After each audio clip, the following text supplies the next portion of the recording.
Hey, welcome. So this important video is about a number of things, but they all fall within the conversation about Albert Einstein's E=mc² relativity theory versus 24/7's oneness priorities. So speaking as to wise people, when you look at Albert Einstein's relativity theory, um, there's a whole lot that is almost impossible to grasp. So when Einstein and some of the other genius physics theorists, they talk about the cosmos and the galaxies and the universes and everything and everybody, but when Joe Blow, like you and I, are listening to that, it's beyond comprehension. It's overwhelming. And how does that relate to us today?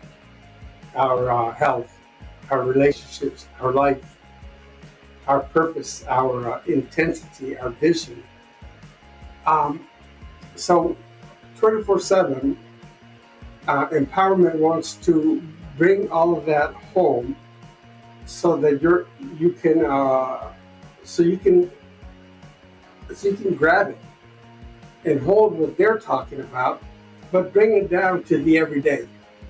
This is why we are 24/7 empowerment, not 24/7 overwhelm or 24/7 confusion, 24/7 empowerment. So I'm going to just touch a few points.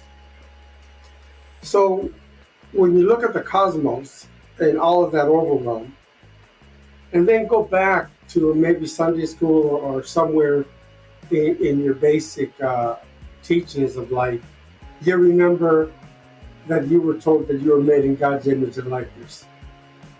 And well, if that's the case, then there's omnipresence going on within you, and there's omnipotence and omniscience happening inside you.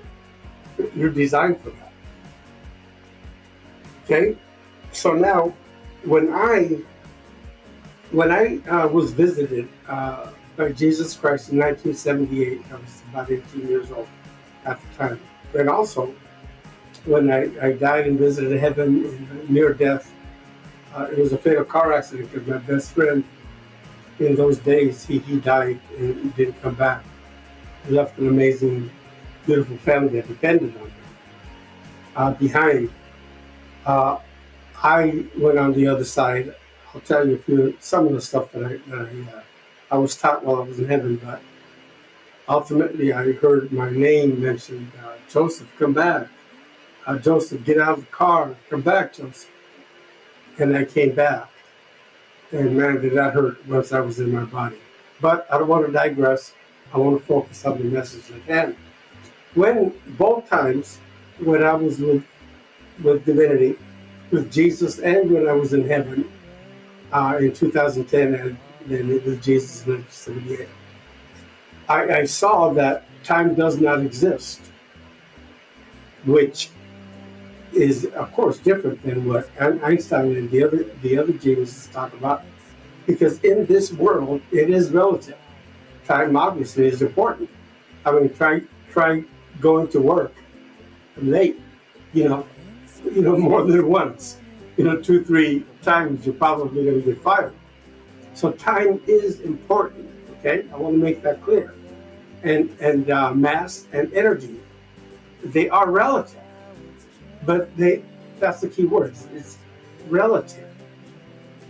Because you're dealing with creation, the cosmos, the galaxies, the universes, Earth, magnesium, copper, zinc, everything that's in the earth and that nourishes the plants, and the plants nourishing the animals, and the circle of life, and this eats that, and that eats something else, and so forth. but it's all one. So obviously time, not to lose you, okay? I know it's a complex subject, but let me bring it back and simplify it. When you're in God, the creator of everything and everybody, the creator of this cosmos that we can't understand, when you're in God, there is no time, there is no manifestation the way you and I look at it. Everything and everybody is one, and time is one. So time does not exist the way you and I look at time, today versus 10 years from now, or today versus 40 years from now. For instance, this vision that I'm sharing with you right now, today is November 5th. It happens to be my mom's birthday, so we'll be celebrating later on her birthday. Interesting, we're talking about time, right? So here it is on November 5th, 2025. I'm talking about something that happened in 1978, which is time, right? From 1978 till now, but yet I'm still talking about what happened in 1978 as if it was happening now. But it did happen in 1978. And then when I had my near death was in 2010. But I'm talking about it now. So time and manifestation and energy, it's relevant. Understand that. Because if you have a project that you're trying to do and you need to get it done in 1 week, then it's going to cost X amount of time, energy, and mass. And if you're being paid for that project, you're going to get paid X amount for 1 week of your time, energy, and mass.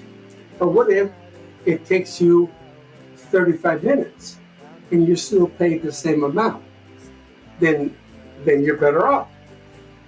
You're getting paid more money for just a few minutes worth of time, energy, and mass. Now, versus if you were slow and disorganized and it took you 10 years and you're still getting paid the same amount. So you see how time, energy, and mass is relative, okay?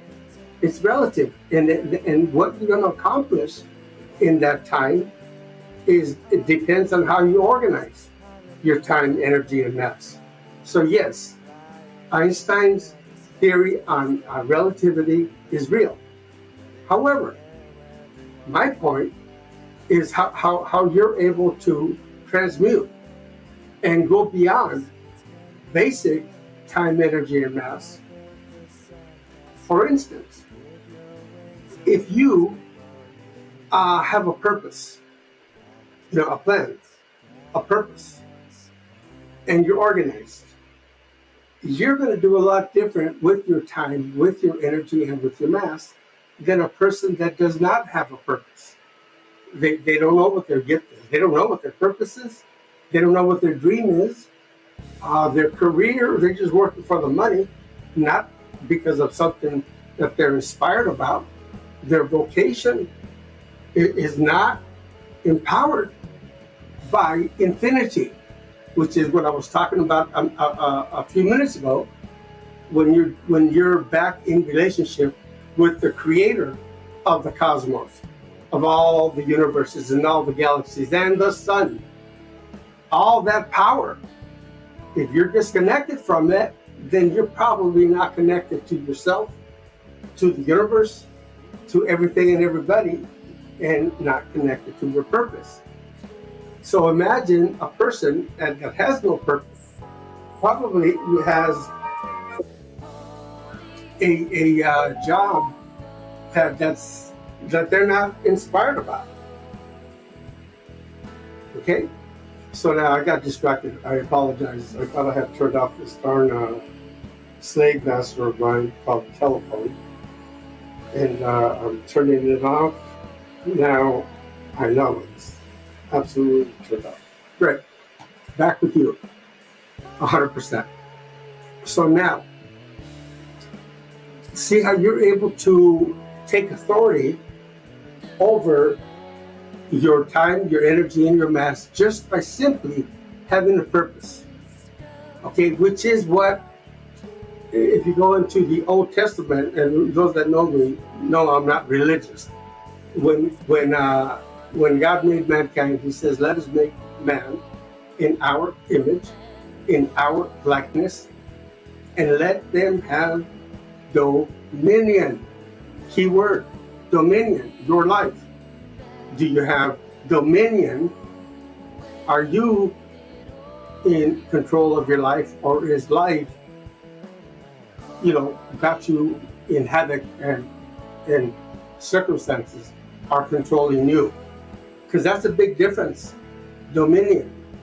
And you living in God's image and living in God's likeness, so that you're in your birthright power beyond measure. Okay? So now, what I want you to do, I want to go back to Einstein, dealing with time. When Jesus came to me in 78, I saw a man bite into a fruit, because there was this tree that had a whole bunch of different kinds of fruit. So the man grabbed something that looked like an apple. He bites the apple. He takes off, and there's no time when you're in God, when you're in the creative force of the universe. There is no time. Okay? So he comes back maybe 1,000 years later, just as an example. And that fruit that he bit into was just as juicy and luscious as when he first bit into it. 1,000 years later, 1,000,000 years later, however long it was or wasn't. And then also I saw a lamb hanging out with the lion. So the predator and the prey were hanging out, chilling out together. And then I already told you, as far as everything and everybody, it's all the same. So when I went to heaven in 2010, there was, at first I saw what I thought was light. Then real quick I realized it's energy. Well, real quick after that, I realized that I was part of that same energy. And you, me, everybody, everything in the universe was there. So now before I could figure out a question to even think about it, let alone say it, I already had like thousands or whatever, hundreds or millions of answers before I could even finish one question. So you're talking about omniscience, omnipotence, omnipresence. So I can see my present, my past, and my future, which is way different than what Albert Einstein is talking about. So what Einstein's talking about is relative in this world. But you in this world need omnipresence. You in this world need omniscience, beyond the quantum computers. Okay? You need omnipresence, because you're not disconnected from your past or your future, even though you're in the present, but only in the present. In the present is the only place where you can maybe repair or learn something from the past, or prepare or do something about the future. You can only do it in the present. But you're not limited by the present. But you live in the present. So, another thing that I saw that I think is important, really, really important right now, is the moment that you're in this presence, there's this profound oneness or love. It feels like love, except that there's no jealousy, there's no insecurity, there's no betrayal, there's no negativity. So that oneness is as if you were in love, like whatever it is that you love the most. If you think about that, you feel that love. What you're really feeling is oneness. Oneness. That's why you can love a dog, you can love a cat, you can love your life, you can love your spouse, you can love your child. Okay? But now, let me just show you how important this love, which is really oneness. You're connected as one. You become one, intimate. Okay? Imagine you're married, you're in love with somebody, and all of a sudden something goes wrong and it doesn't get fixed. Next thing you know, you're separated, maybe even divorced. So now you have a broken heart. Are you with me? That's the difference between being one and not being one. Except that in this dispensation, like what Einstein's talking about, time, energy, and mass, we don't realize how lost we are in terms of being one with everything and everybody. Because that love and oneness should actually be flowing in our life, even when you're working or when you're studying or when you're driving down the road or when you're getting up in the morning and going to sleep at night. That oneness love is what you're designed for. Always, all the time, 24/7, 24 hours a day, 7 days a week. The best way for you to understand how important that oneness and love is the illustration that I mentioned. Imagine that your loved one is ripped apart from you, and you feel ripped apart, literally. Okay? That's oneness. So what I want to do right now before I close is I want to inspire you to get born again. Again, many of you were in a relationship with God and the universe and the creator of all creation, but something happened at church, a synagogue, or a temple or something got in the way, and now you don't really hang out with the most important part of your life, which is your connection to a higher power. But I'm not a church, so I'm not trying to get you to join my religion. But I am encouraging you to come back to that when you were first born again in God and you got some kind of a connection to God. I want to encourage you to go back to that so that you can live beyond just the relative, time, energy, mass that you learn about. You can go beyond that. Okay? That's it.